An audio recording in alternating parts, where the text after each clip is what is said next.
Hey, this is Mark from Newsweed.com, and I want to talk to you about Endo International again and what's happening. Uh, I know a lot of people have filed objections, and when they file objections, they put their name and their telephone number and their contact information there, and now it's public record.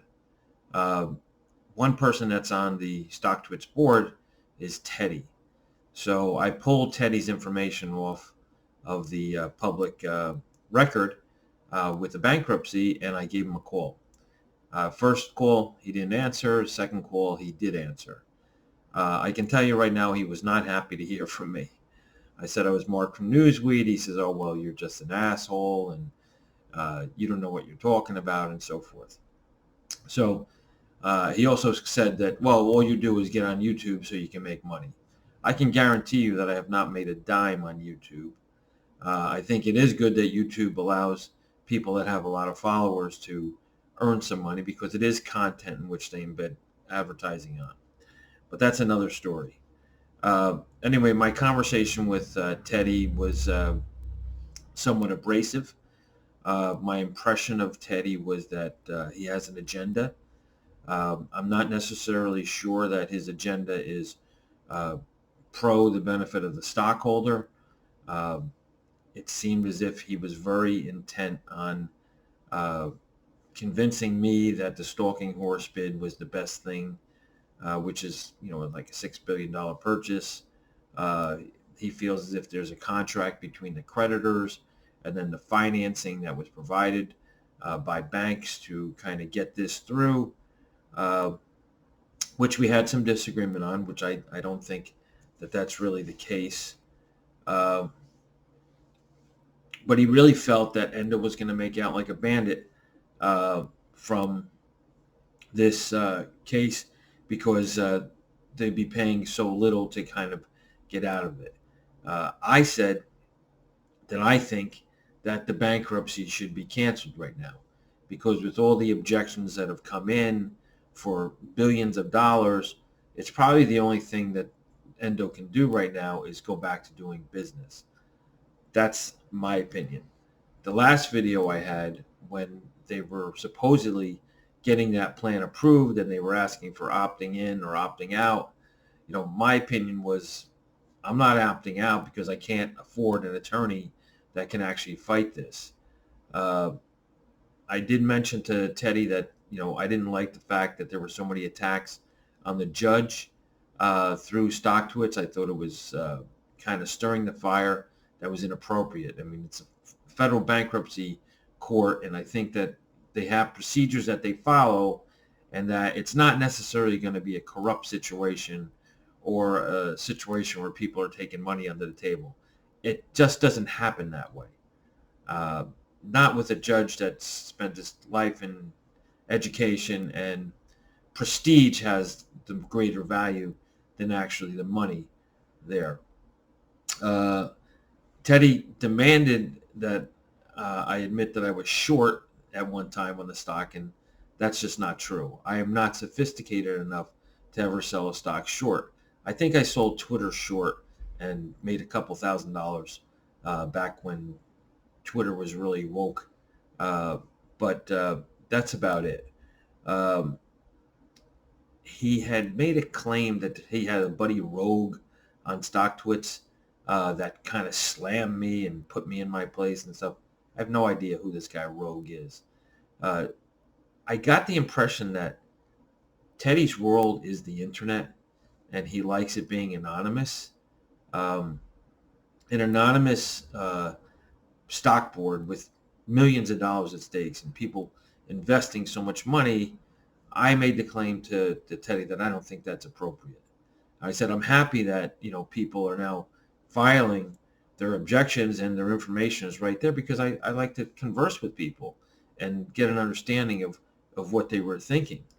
Um, I think that since the internet has come out, people think that there's big veil over uh, who you are. To me, I mean, I want people to know who I am. I want people to understand, like, hey, I made a big investment in this. I thought the company was worth a lot more than what they were claiming in bankruptcy. I thought they were going to come out of bankruptcy and then the price of the stock will go up. That's as simple as it is. Uh, I don't think that Anonymous should ever be trusted. Uh, Very happy that I was able to talk to Teddy, but I do realize that he's a very angry man. And he made a comment that he runs Stocktwits, or at least the Stocktwits board. That to me was like insanity. You know, you're making comments, that's it. You're not running the group, which is another thing. I've been involved in several stocks, BNGO, OCGN, MVIS, uh, stocks that have really run up quite a bit. Why did they run up? Was it momentum? Was it a good reason because the companies were doing well? Or was it because some of these stock boards, even Reddit, run the prices up because you get emotional watching these people? But who are these people? Who are they and what's their agenda? Which leads me to why I think these Stocktwits and other boards are a den of persuasion. And more importantly, why is it that I can't be on Stocktwits? Why is it that a guy who's honest and speaks his mind gets kicked off of Stocktwits, gets kicked off of uh, Yahoo boards? Well, I'm going to have to say this. I think a lot of these people are connected to hedge funds, and the hedge funds have caught on saying, hey, if these people can have influence on retailers, then we can have people in there kind of like shills, right? People convincing people to go one way or another, like opt-in, like opt-out. Uh, and we can turn this den of persuasion to our benefit. People have agendas. My takeaway of talking to Teddy was he's got an agenda. Uh, is he working for maybe the opioid attorneys? Is he working for Endo Corporation? Is he working for uh, himself? It didn't seem. Uh, I think that you better be careful of who you listen to on YouTube, on Stocktwits. Uh,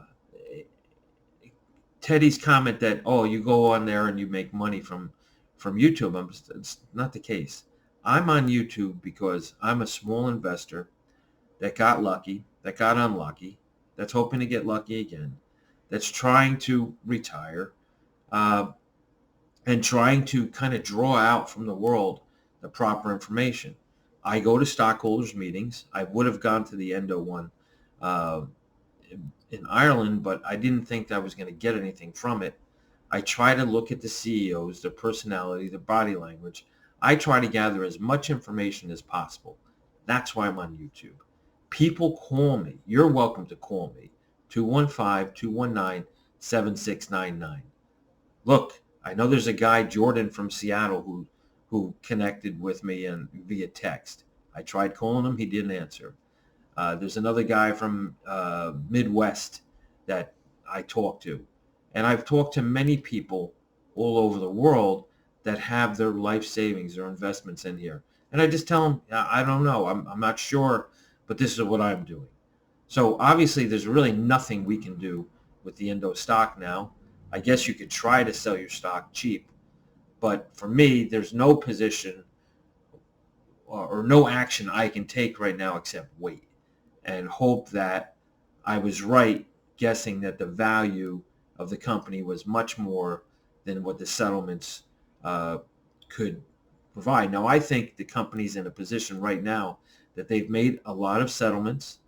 I think that they're in a much better financial position. I think it's probably better for them to just cancel the bankruptcy, go back on the stock market, file their proper filings for the OTC and then the NASDAQ, get out of the expert market and start trading again, raise some capital on the equity markets, and really get into a really tremendous financial position. At that point, I think the stock will be worth a lot more money. But you got to do what you got to do. I'm just giving you my feedback. But from what I've seen, all these objections, everything that's coming out of the woodwork, I think it's good for the company, tremendous legal positioning. I think they're waiting for the Purdue judgment from the Supreme Court, because that's very important, because you don't want to have all these settlements and then the Supreme Court says, no, that's not proper. You cannot get settlements and kind of close the door on things. I think that's what the real holdup is here. And with the legal maneuvering and the cancellations and all the positioning of new plans and so forth, is buying time. So that's my opinion. Heads up on people on Stocktwits. They don't have real names. But now you can actually find who they are with the objections that they filed, just like I did. I hope you guys have a great weekend, and I hope that you make money in the stock market, and I hope that you give me some feedback, because I'm not trying to piss anybody off. I'm just trying to understand the stock market, which can be very complicated. That's why the economists are mostly 95% wrong most of the time. Thanks. This is Mark from newsweed.com. God bless and have a great day.